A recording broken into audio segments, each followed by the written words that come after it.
Buenos días. Quería primero agradecer al CCNC la oportunidad de participar en las jornadas. Cada año nos hace mucha ilusión y a mí especialmente porque es la primera vez que vengo siendo parte de FireEye. Hemos preparado unas slides con mi compañero David Graut sobre las tendencias que estamos viendo en nuestro trabajo de monitorización de las actividades delictivas, activistas en la red. Hemos visto en alguna sesión de la mañana la complejidad, lo difícil que es hacer una atribución. Tiene una dificultad identificar por un ataque o por una actividad maliciosa a un grupo determinado, pero además darle toda esa información de contexto para poder de alguna manera señalarlo es complejo, hasta el punto que en FireEye monitorizamos la actividad de unos 17.000 grupos activos en la red actualmente y hemos publicado datos de la semana pasada, el APT número 34. Hay que hacerlo con mucho cuidado y con todas las pistas de atribución que hagan realista esta señalización. Para ello tenemos recursos de información, los que captan los sensores tecnológicos desplegados en redes de clientes que utilizan la tecnología, de una serie de SOCs, de centros de operaciones de seguridad gestionada, que están siguiendo la actividad que procesan esos sistemas, y los servicios de respuesta a incidentes de Mandiant, cuyo nombre ha salido un poco antes, es el grupo de respuesta a incidentes de FireEye. Todo ello se alimenta con una actividad de inteligencia que es la que pone en contexto todos los datos que puedan aflorar de las fuentes tecnológicas y de las fuentes de servicio. Quería hacer hincapié en que el alcance de los servicios de inteligencia es global, pero es muy importante el conocimiento local, el conocimiento de la cultura del país donde se da el ataque, como hemos visto en la complejidad de las atribuciones y de las posibles medidas y contramedidas que pueden tener grupos activos para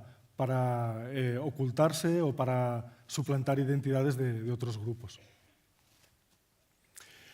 Nuestra visión de cómo están evolucionando las amenazas pues es esta. Estamos viendo actividad que está llevando el trabajo de los grupos activos a influir en decisiones de alcance geopolítico de los países, como sale tanto en televisión, en los medios, especialmente desde las elecciones americanas, pero ya antes en la relación Obama, Merkel, Europa, China, donde se ve una actividad que puede modular, que puede afectar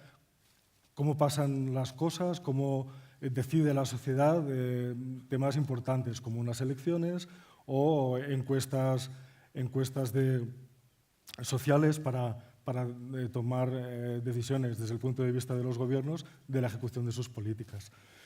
Los objetivos que estamos viendo son básicamente los países de Occidente, Estados Unidos y Europa, donde centramos bastante trabajo de inteligencia. También el ciberespionaje. Bastantes grupos activos en la red tienen como objetivos, como misión, identificar propiedad intelectual, conocimiento industrial,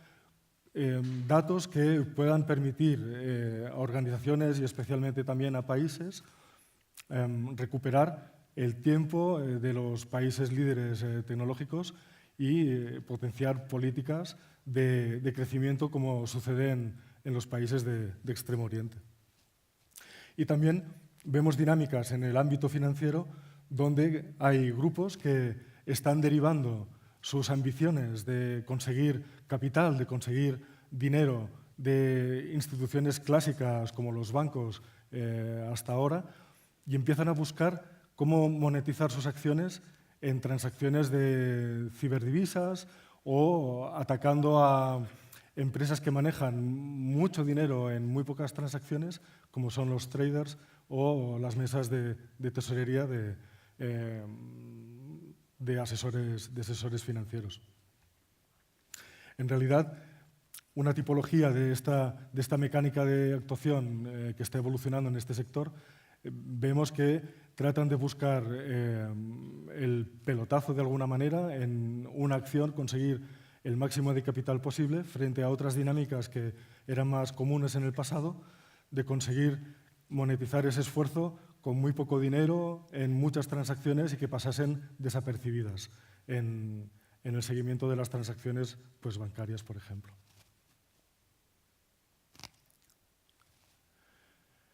Los vectores de ataque que están empleando. Se está poniendo de moda, obviamente, el ransomware. En el último año hemos identificado alrededor de 60 nuevos tipos de ransomware por trimestre en el presente año. El ransomware hace uso de capacidades poco cuidadas de actualización de los sistemas, pero aún así los malos intentan inyectar sus ataques de ransomware pasando las barreras de defensa del perímetro de las organizaciones. De alguna manera, esto está desplegado y afecta a todo tipo de sectores. El spear phishing como vector de fuerza bruta para tratar de capturar credenciales de usuario, que es lo que luego permiten a los activistas o los grupos organizados empezar a infiltrarse en las organizaciones de forma, de alguna manera, legítima, sin que den pistas de usurpación de sistemas con mecanismos de acceso que no sean los programados, los estipulados por los servicios de información de las organizaciones. Y como herramientas que se están aprovechando para infiltrarse, vemos las cadenas de distribución, los mecanismos de gestión de bases instaladas amplias de dispositivos y que en sí representan un punto focal que, si se consigue controlar, se tiene un acceso muy fácil a un mar de dispositivos desde el cual pues, apalancar sus esfuerzos delictivos. Quería ilustrar esto con algunos ejemplos que nos parecen relevantes. Uno es el centrado en el grupo FIN10. La nomenclatura de los grupos organizados que exponemos a la sociedad llevan las siglas APT, pero los especializados en el ámbito financiero-económico les ponemos la sigla FIN de financieros. Y este grupo en concreto, sus motivaciones era afectar a instituciones blanco que manejan transacciones y que pueden ser bancos o que pueden ser traders. Hacemos un seguimiento de este grupo desde 2013 y su forma de actuar es conseguir datos, conseguir información sensible para monetizar ese resultado con mecanismos de extorsión. Ha habido casos, especialmente en Canadá, de casinos y compañías mineras que mueven mucho capital y transacciones víctimas de este grupo. Y como tecnologías, sin entrar en los detalles tecnológicos, pues han manejado como modus operandi las técnicas de spear phishing con adjuntos maliciosos. Ha sido interesante su actividad de ingeniería social, diseñando cebos específicos para que los usuarios accedieran a una URL o ejecutaran un adjunto con malware que les permitiese tomar control de los sistemas internos. Y el robo de credenciales de VPN para disimularse en la actividad de la organización, suplantando pues, a un empleado en el ejercicio de sus privilegios legítimos. De alguna manera, este gráfico trata de representar la dinámica de ejecución de los ataques, donde en este caso concreto hay un uso bastante interesante de la información que los usuarios de las redes sociales publican en la red para poner en contexto las campañas de spear phishing, para crear contactos confiables y que de alguna manera engañen al usuario objetivo con un tema de su interés o al que es sensible. A partir de ahí, la cabeza de de puente o la cabeza de playa. La forma de apalancar su presencia en los sistemas es desplegar software que le permita tener visibilidad de la red, que le permita estudiar técnicas de movimientos laterales para propagarse y conseguir capturar credenciales con más privilegios para escalar en su capacidad de acción en la organización. Y de alguna manera, cuando consiguen datos, cuando consiguen actuar capturando tráfico de red, por ejemplo, y identificar datos sensibles, empiezan las acciones de chantaje, como la que vemos aquí en este escenario, donde envían mensajes a los usuarios exigiéndoles pagos, en este caso con bitcoins, para eludir el rastro de la traza de movimiento de capitales. Otros ejemplos son los que tienen que ver con el impacto geopolítico en el ciberespacio. La verdad es que cuando discutíamos sobre los temas para presentar hoy, y en el pasado hemos hecho presentaciones mucho más técnicas de las tácticas de ejecución de los grupos APT, nos pareció interesante dar una visión un poco más de alto nivel y cosas que parecen como de película, el tema geopolítico, cómo puede afectar a una empresa, a una administración pública regional o provincial. La verdad es que llegan a muchos sitios donde saben que pueden encontrar datos que luego pueden utilizar. Y en este caso hay algunos grupos que están alineados con intereses en los criterios de atribución, en los intereses estratégicos de ciertos países, donde hemos considerado que había una gran confiabilidad en el criterio de atribución, por ejemplo, del APT32, a un grupo que está muy alineado de alguna manera en su forma de trabajar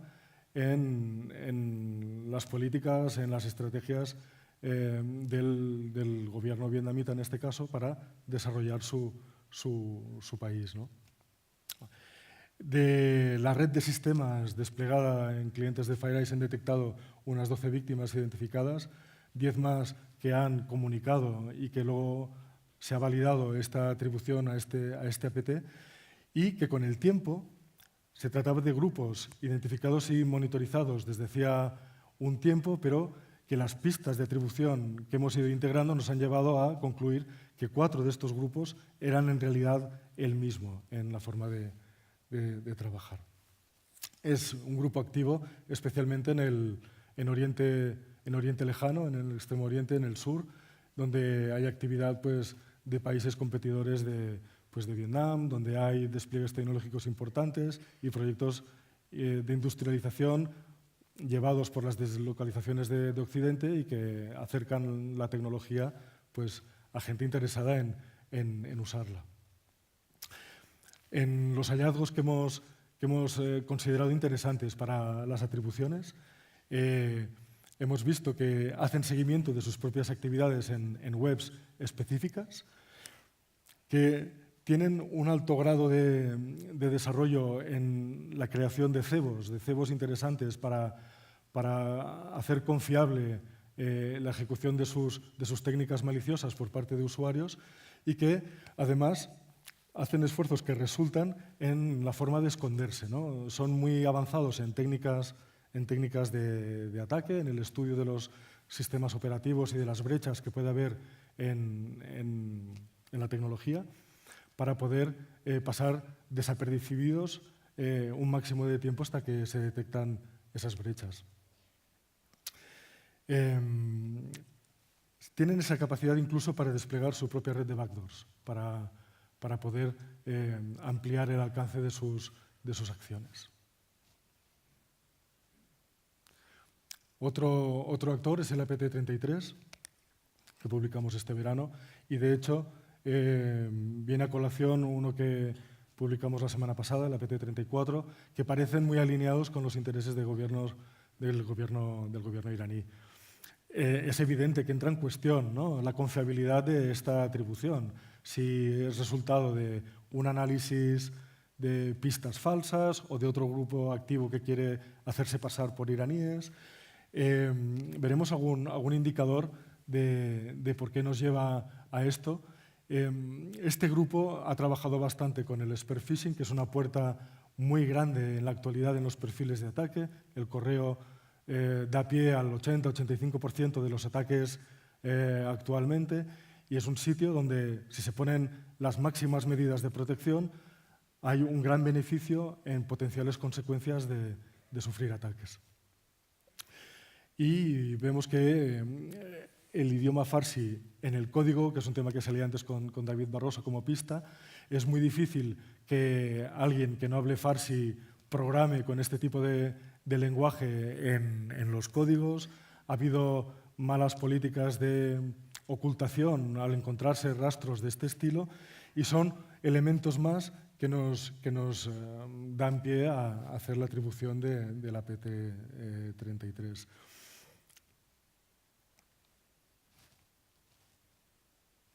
En cuanto al detalle del ciclo de vida, era interesante ver un poco cómo hemos rastreado las búsquedas en redes sociales para hacer identificaciones de persona y suplantaciones, cómo se ha puesto en contexto ese contenido para hacer el phishing que dé confianza a un usuario para que caiga en el cebo diseñado, y a partir de ahí las tácticas de estrategias habituales de infiltración, de establecer la cabeza de puente, encontrar después de una observación la máxima posible, pues los puntos donde pueden conseguir máximos privilegios para ir saltando de equipo en movimientos laterales, hasta encontrar una fuente de datos que puedan aprovechar. Este grupo se ha dirigido en particular contra un tipo de organizaciones que pueden además dar información de muchos usuarios. El AP33 pues era divertido ver un poco el persa. Es un lenguaje, la verdad es que en Irán hay muchos habitantes, pero es un lenguaje poco desplegado en el mundo, y bueno, pues aquí estaban las trazas de estos trozos de código cuando progresaba el ataque desde la suplantación de identidad para entrar con técnicas de phishing en entornos de confianza de clientes, y en el uso de ficheros HTA de Windows para almacenar datos y explotarlos antes de la exfiltración. El paso de la escalación de privilegios se conseguía captando credenciales válidas de usuario hasta obtener los datos competitivos e interesantes para sus empresas o para sus políticas regionales. El APT10 es un caso de afectación a una economía. Es una orquestación como el primer APT descubierto por FireEye Mandiant hace unos años, donde había una estrategia consolidada de espionaje industrial que no solo favorece al país que se beneficia, sino que también afecta al país de alguna manera espiado en su capacidad de diferenciación competitiva. Este grupo lo hemos monitorizado desde el año 2009. Nuestra atribución es a intereses chinos, incluso seguramente con objetivos estratégicos por el interés en conseguir datos militares y datos de estrategia nacional. Y la motivación es esta. Al final, propiedad intelectual que llegue a las empresas chinas en este caso, a potenciarlas y a competir en los mercados occidentales.